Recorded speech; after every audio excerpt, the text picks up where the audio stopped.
Pleiades, Pleiades, winter constellations, Orion. When you see Orion's never failed to startle me when I've ever seen it once, and the Pleiades even more so. Yes. It's the feminine version, the rain-making Pleiades, you know, and all that star map of constellations there around Taurus and all Aldebaran and Yes. Scorpio, and I learned all the legends, Christian and everything, the rising of Aldebaran, the judge, you know, and you know, it's the dream grammar of human history written right up there in the stars, you know. I mean, the kind of white braille, radiant white braille of it all, you know. And you can read it, you can touch it with your fingertips without leaving your fingerprints on it, and burn it off anyways, like burnishing gold in a fire. And they're your fire whelps, they're the kilns of your star mud, you know, your lapis lazuli, cerulean, sun-glazed lion bricks, the gates of Babylon, you know. How could anybody with a visual imagination or an auditory imagination not be totally intrigued by that and see the wealth of metaphors that abound in it? It's also a way of bringing science into a real, genuine artistic mode that isn't trying to explain it as a theta wave at a certain frequency from your medulla oblongata, you know? That may be so. I'm not saying it's even wrong, but it's not how you experience it.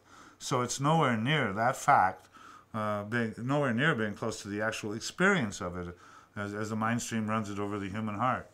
After you've seen the jewel-like quality of the stars, and you've read a lot of Marlowe, you know, you begin to appreciate what Roca meant when he said the eyes in your blood have opened.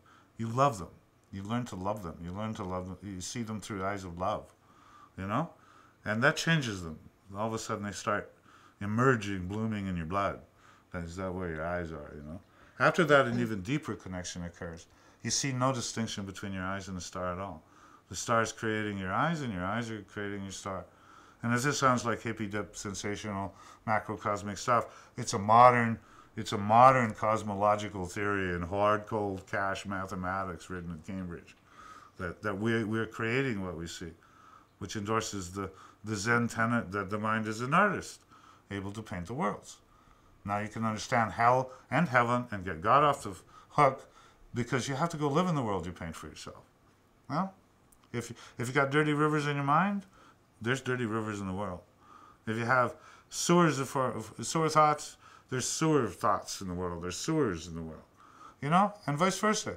If you have something humanly decent and possibly feasible, you have something humanly decent and possibly feasible in the world. And for a few benighted victims of the light, you know, you have something even more spectacular.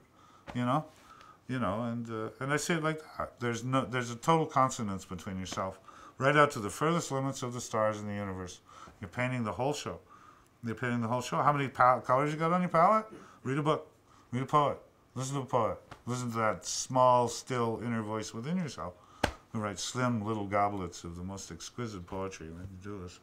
Well, you know, that's what I see. What do you see? What's your good guess? I'd say that I mirror in my own psyche everything you just described. Of course you did. I'm channeling it.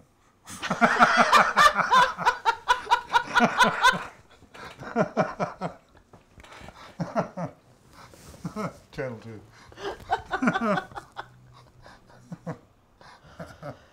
My Aikido teacher used to say, if you don't like what you're seeing, change channels. Yeah. Add a color to it. It changes the color harmonies all over the painting. You know, it's some picture music. You know, you can hear the color, and you can see the sound literally, the type of synergy of all your senses. Roca talks about this as well, about the inverted pyramid of your senses. The deeper you go into the core of an experience, your senses converge.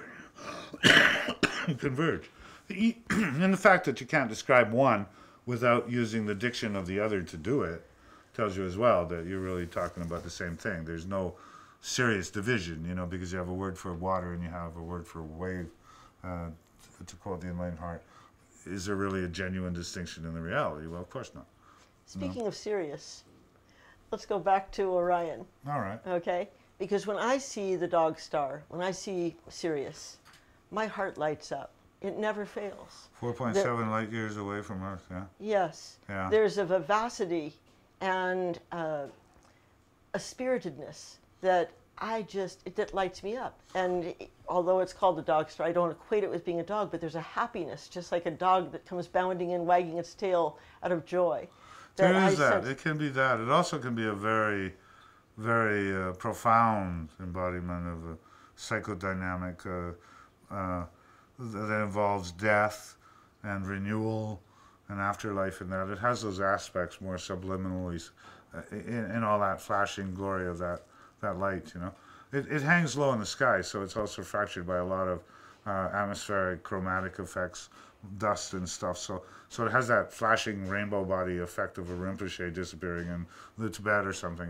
I see that. I absolutely agree with that. But underneath the sparkle is also some very serious plinths of insight that you can get into deeper if you want to take it down that far. But there's a big watershed underneath that star. As all the others do, but to a less extent. Let's see if we can remember. Betelgeuse, Bellatrix, Saif, and Rigel, El Natam, El Nalam, El Natak, with the great Orion Nebula under El Nalam. Did you include Betelgeuse? I said Beetlejuice, okay, I did, good. yeah, no, okay. you can't catch me all on right. that. Who could forget Beetlejuice? Choke cherry Beetlejuice. Of course, how the movie especially, Beetlejuice. Betelgeuse. Betelgeuse, I've heard it pronounced. Bite el Goose in Arabic, Uh-huh. I used to know the name of a house of something, but you get it once you explore the names of flowers. If you take the time to learn the names of flowers, I'm sure you know this. You understand what that famous anthology Other Men's Flowers is about, and I think it was E.M. Forster who defined poetry as nothing but analogies drawn between mankind and flowers. That's why I called my anthology Anthos, which is the Greek word for flower, anther, and all of that. Yes. Also a happy twist of irony, in so much as it came to, he's in the flower of his manhood, he's in the straw. But ironical twist of meaning, it came to mean anything frothy, scummy, or cast upon the surface as well. So I got the best of both worlds in the editorial title of the book. But then anthropology is the study of man. So yeah, anthropos though, yeah, not right. anthos. Yes. You see the difference. Yes. So, but if you learn the names of flowers and the names of stars, untold mother loads of metaphoric wealth just pouring out of the veins of the earth, glowing at night. I just appalled that those silos have remained ungraved robbed for so long. They're there. So I would really invite people to take the time, spend a little time with an Audubon field guide, and walk around the fields. And see if after a while you learn to open the eyes in your blood and see a flower. It's something you love, like evening primrose, I had occasion when my car went down to have to hitchhike out to Smoking Eagles for cheap cigarettes. And all along the way was all the wildflowers of Ontario. And I'm renewing my neurotic affiliation with them all. There's the chicory, there's the evening primrose over here, there's the Queen Anne's lace, on and on and on, eggs and butter, and, and the Viper's Bugloss. What a name, eh? Viper's Bugloss. I bought you a bouquet of Viper's Bugloss. I don't think that's going to go down. Anyways. I feel the same affinity with flowers. Yeah. When I walk down I grew up in the city path, of flowers. Yeah, I greet them by name. And I actually have to stop and greet them, just because I'm so happy to see them. I do too. And I used to bury large June bugs when I was coming home from a rugby game and all my bruises and cleats. And I'd look around to see if anybody was looking. And I'd dig a little hole with my finger because they die intact. And I put them over, and I put 2 little blades of grass, and I'd say something sweet and walk on before anybody saw them. Yeah, I did, honest to God. I was going to lie on their deathbed about a thing as profound as that. And the same with flowers. It's always had this is what I mean, though, about opening the eyes in your blood. You see it visually, and then you let the light enter you, and you see it as a visionary, as a vision of life itself, of yourself. No less true, probably even more true than the visual. Blake's dictum, it's important not only to see with the eye, camera time, but through it, vision time. And this literature here is just maturing into a visionary phrase. It's got over all its land naming, taking pictures and making surveys and topographical maps of where everything is. It did it in its right time, and it's not to be faulted in the least. But I feel now that it's sort of like we're in the mid-zone, moving out of that into a more visionary-based literature and art, you know, where you're not magic realistically duplicating a Montreal Canadian hockey goaltender so minutely and minusculely that it's on the stamp before it's off your easel, you know, it's already pressed on the stamp. I find that kind of institutionally threatening. There's a sort of muffled paternal institutionalism, which is patronizing that, and kind of gray, and it's hard to see. It's not demarcated, so it comes in like toxic gas, I think, at times into a culture, anybody's culture, not just Canadian culture. You know, the things that are contributed to it can be some of the worst censors around. At least you can see the Ayatollah coming.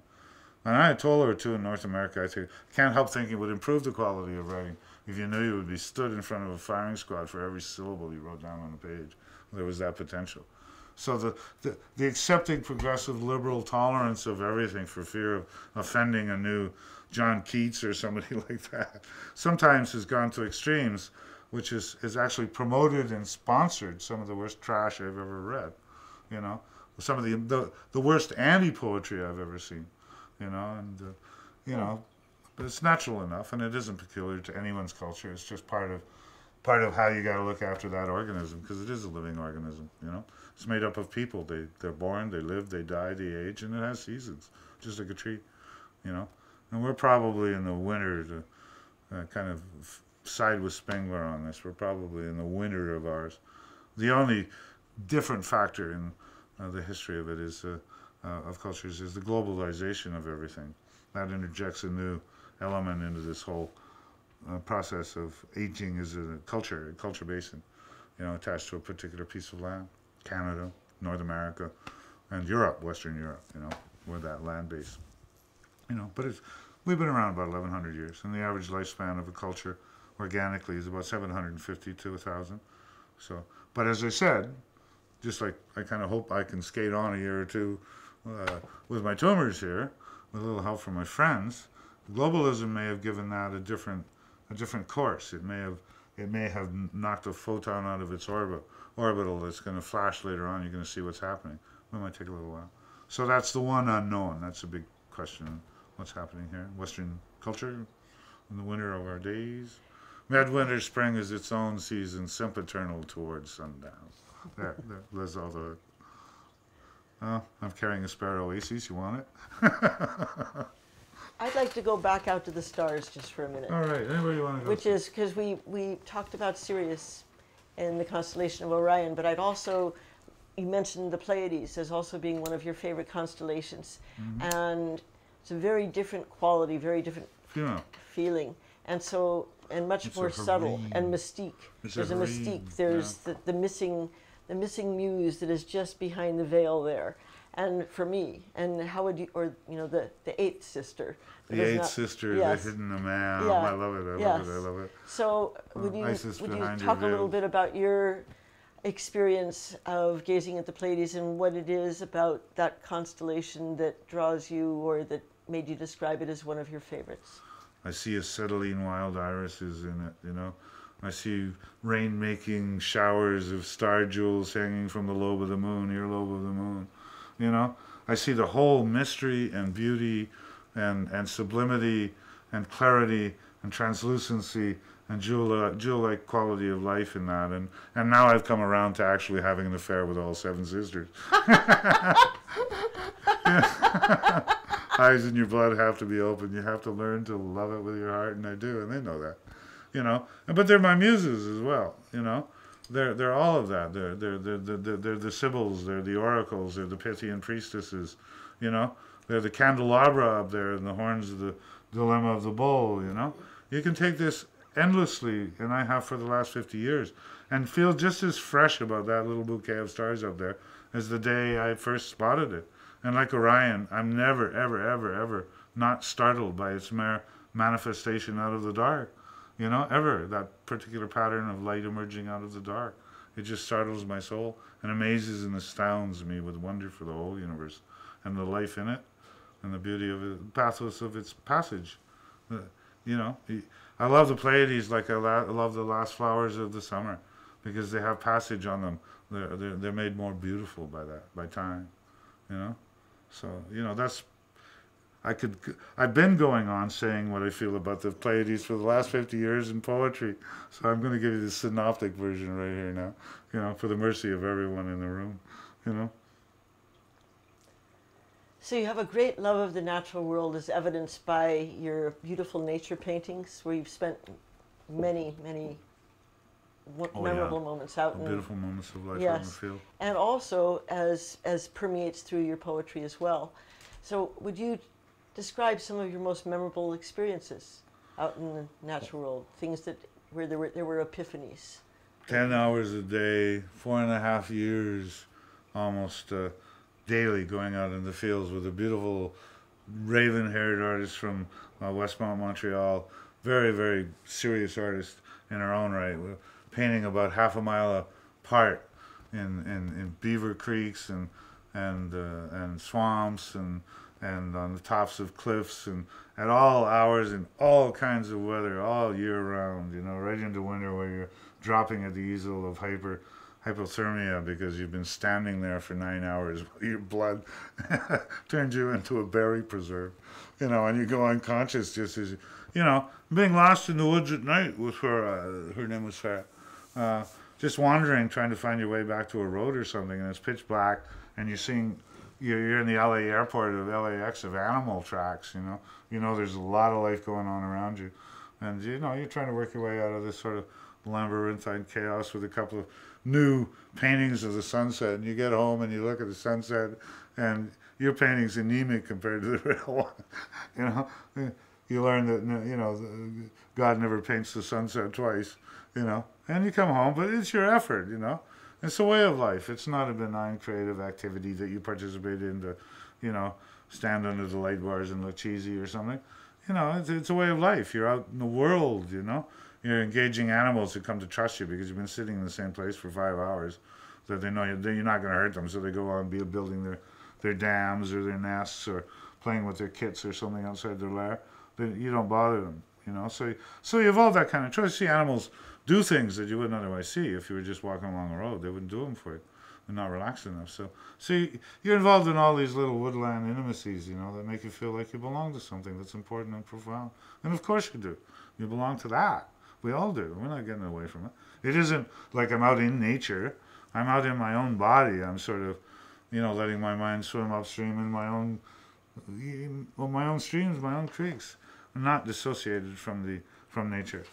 All these stupid metaphors about man conquers nature and all these divisive optical illusions that make people swear we've got to overcome this and that. It's ridiculous. You're playing in your own womb, and you've never been out of it. And you never will be. It's as big as the bloody universe, for God's sake, So where are you going to swim to, Newt? Where are you going to swim to? Where you can pour this thing out of itself. You can't. We never got out of Mummy's womb. She just gave us a little bag lunch to take with us for 72 years of seawater with 9 holes. Always a bag of seawater with 9 orifices that we're always leaking out of ourselves. It's okay. Flow back to the sea of awareness. Great sea of awareness. So you taught poetry and creative writing to young people for so many years.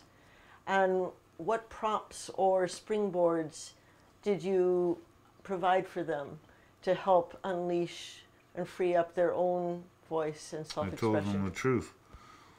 Shot right into their little carnelian marked third eyes and told them the truth about their poems. I didn't pat them on their butts or their head and say, that's a nice little benign thing, let's embroider it on a pillowcase. What a sweet thought. Did your grandmother like this?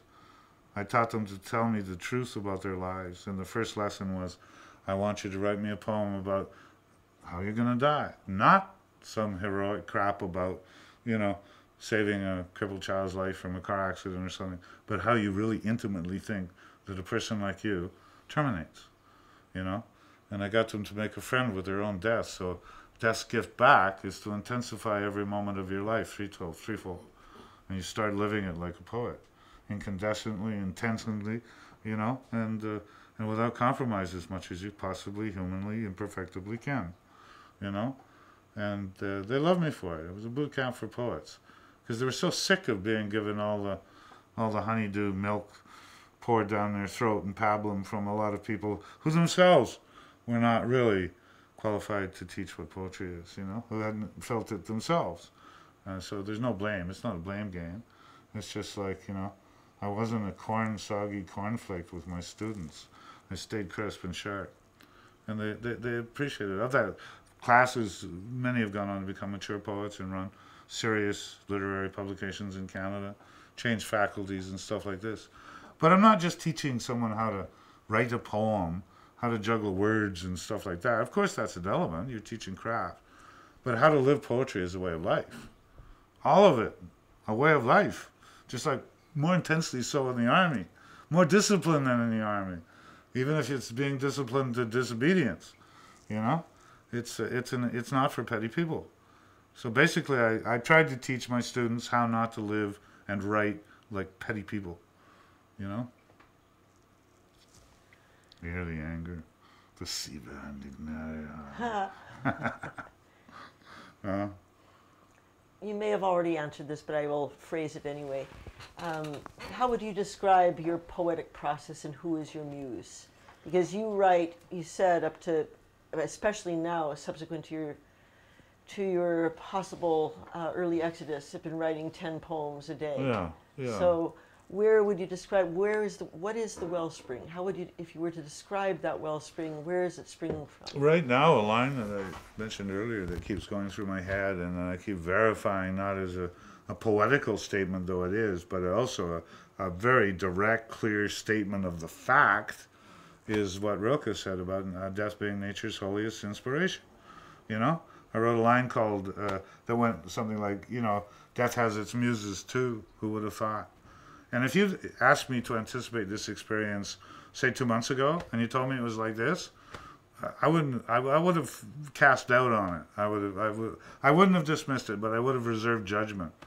But hallelujah, the dark shines, and it's a strange black mirror with a luster to it that allows you to see deeply into the darkness. You see more in the black mirror than you do in the white one. And it inflames you, it does. You know, there are oriflammes of translucency all across that firmament. And I feel like sometimes almost fraudulent for taking any kind of credit whatsoever for this. It's a long-standing tradition with me. When I first started painting, I'd only sign my name on the back for the first 10 years. I'm not doing a painting of my name. I'm doing a painting of this, you know. Very pure about it until I started inhibiting sales, keep a roof over my head and stuff, move my name around to the front, and everybody thought I wasn't ashamed of my work anymore, you know. But you know, it's a listening. You're listening. You're listening. You're not saying. You're listening, intently listening. You know, you're the wooden dummy sitting on the ventriloquist's knee who's throwing her voice through you. How dare you get up and take a 3-star encore for it, without feeling like a fraud? You know you know. So maybe you become a nullity, a zero. You've absented yourself from felicity. Maybe you don't exist as a writer. Maybe I can write this because I don't exist as a writer. Maybe my approaching non-existence is already shedding an early taste of the dawn, and that's the energy that I'm feeling. You know, it may be brightening from the anti-carcinogenic inflammatories they give me because they have just a touch of steroids in it, so it might be brightening the mind, a little twinkle, twinkle, little star in it all. It could be 10 million reasons, including the direction the wind's blowing in at the moment. That would drive you crazy and insane probably to try and count all those grains of sand on the beach, and I ignore it completely. If thoughts come across my mind, float across my mind about it, I entertain them, I look at them, I recognize them as mindless, endless speculation, enjoy it as speculation, and get back to writing the poem, riding the wave, riding the snake, you know, following the wavelength, you know? Whether it's of my own making or somebody else's, doesn't matter whose name on it. It's irrelevant whose name on it. What matters is by their fruits you shall know them, and this little apple tree man's putting out windfalls of this stuff, you know? And it's expression. It's not definition, it's expression.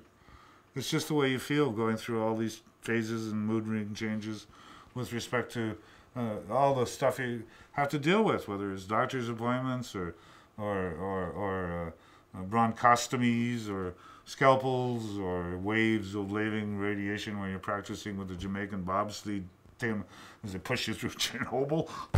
You know, it's all of that. So, and a lot of wonderment and fear and and doubt and sadness and love and an embrace that's astounding at times to me, you know. You were a prolific poet even prior to this diagnosis. Yes, I was. I made a point of it. Yeah, Well, it made a point of me, more precisely. Yeah, exactly. Yeah. So I wouldn't say that it's directly attributable to any medication that they're prescribing I've right written now. I've written at this light speed before, a couple Yeah. of six times in my life. But this feels like there's a serenity that comes with an energy that's not panicking at all. Yes. It's cantering, it's not galloping. Yes. It's a sweet ride, sweet ride, let me tell you. It's almost like you can't blow it. There's times when you're in the groove. I've given readings at big nightclubs in Ottawa where I felt I was in the groove, you know. The water was running in a creek bed and there was no way you could mess up.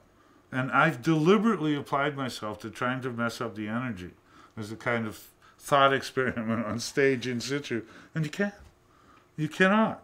It just sits in the groove. It feels like a hard ball hits the pocket of a catcher's mitt and you get that authoritative smack. It's right on. And all the syllables seem to fall into place like that with ease, you know. So, but also, I keep in mind what Michelangelo said about his work. He said it all looks so simple and seamless and effortless to you. But he said you never saw the 50 years of grunt and groan labor that went into making it all seem so effortless. So it may be the fruits of my own labor, but it doesn't bloody well matter. It's irrelevant, all of it, you know. It's the ride that matters, you know. And hopefully sharing a few insights into the nature of this process that might help somebody somewhere along the line, somewhere, some way, later on, you know. Trying to make good use of my death, so just as I try to make good use of my life. It may be all screwed up, but this is how I'm screwed up. Let's compare mythologies about being screwed up, you know. Might have something useful to say to each other, or wise, or accidentally wise, or a little bit of crazy wisdom that tweaks you to other possibilities in life. Open up. Significant amounts of it. And in fact, I think you're providing a valuable service because many people who, if they'd received a diagnosis such as you have, would just fall into a place of despair and depression. And they'd be pretty much catatonic and immobilized, whereas you're in a creative flurry as a result of it. Isn't it wild and weird and writing strange? poems that are a tribute to life, and also describing your process of coming to terms with the fact that death could come and take you at any time, which is more than once I place flagellated myself for not taking my death too seriously. Seriously enough. You know, you're being kind of lighthearted about all this, Patrick. Maybe you should doom down a bit. But I've also got a policy of throwing a few LOLs, spiking the punch bowl of SOSs with a few LOLs and mix it up. Tears are not going to help me anymore, though they come from the same place as laughter. Then laughter is truly. If it's to come, it's to come. There's an inevitability, eventuality about it that's not deniable, you know. But on the way there, you know, let's have a few victory cheers and laughs and stuff like that. It just seems that's the way it moves in me, anyways. If it ever gets grim and gruesome, and you know, well, be that too, no doubt about it. I have no choice in the matter. You know, you're going to be what you're going to be, and it's all okay with me because I figure it's all unfolding as it should. You know, because I find it strange doesn't mean it's wrong. You know? What and who have been your greatest inspirations? Among 150,000 of them? Yeah. Everything name has. some. They take the low place like the sea. I let everything run down into me, to quote the Tao, you know? You know, so everything has been. At first, of course, there were literary inspirations. But you broaden that to include things that are not literary, that can have just as big or bigger or more profound and sublime effect upon your work than any masterpiece or great book you ever read. And there are many of those that I've read, and with gratitude and delight, and retain, like they're part of my own. I got a blood transfusion from a lot of people. I've been to a big literary blood bank, and it runs in my blood, you know. And that continued to be. It's come down to maybe 50, 60 books that I'll read till the end of my days. What are some of them? Shobo Genzo by Dogen Zenji, you know, about 1254, you know, and the essays he wrote then. A book that was translated by Thomas Clary at the University of Hawaii by, again, Dogen Zenji through Shambhala Press, I think it's in Boston. Rational Zen, you know. Two significant books are Stephen Mitchell's Enlightened Heart and Enlightened Mind, which have been read to tatters over and over and over and over again, you know. And I'll never forgive him for not forgiving Shakespeare for being a capitalist, by the way. He lives in California. I forget the word to him. I got a grudge. I'm holding a grudge, you motherfucker. I love everything else about you, though. Cut back on the tea. So anyways, those two books have been significant. And of course, things like all of Shakespeare. My period I studied in literature was based on Marlowe. At one time, I was a multi-expert in Canada on Marlowe and did a lot of detailed research into his life, School of Night and all of that. And Shakespeare always. Shakespeare did not, Edward de Vere did not write Shakespeare. The end, period, you morons. Marlowe didn't either? Marlowe. No, not at all. No, the writing styles are so distinctly different, more than... The only person who could have pulled something off like that is Portuguese poet Fernando Pessoa, and 5 complete, distinct, very different persona that he wrote under. 5 poets until they finally found out they were all the same guy, But no, Shakespeare, there's more documentation on the life of Shakespeare than there is on any other writer in the period, So you can track him almost weekly, if not, monthly on his journey through life and that. And there's nothing peculiar about the fact that he wrote all of this stuff. Players were castigated by the Puritans, probably a reason why there was a distance between him and his wife. By the inscription on her grave, it's a Puritan inscription. And they loathed actors, short of the devil himself, So that might have caused a rift in their marital affections, though you don't see it. It might have been there. Matter of distaste, or, her friends didn't like you around. And you had to make money in London,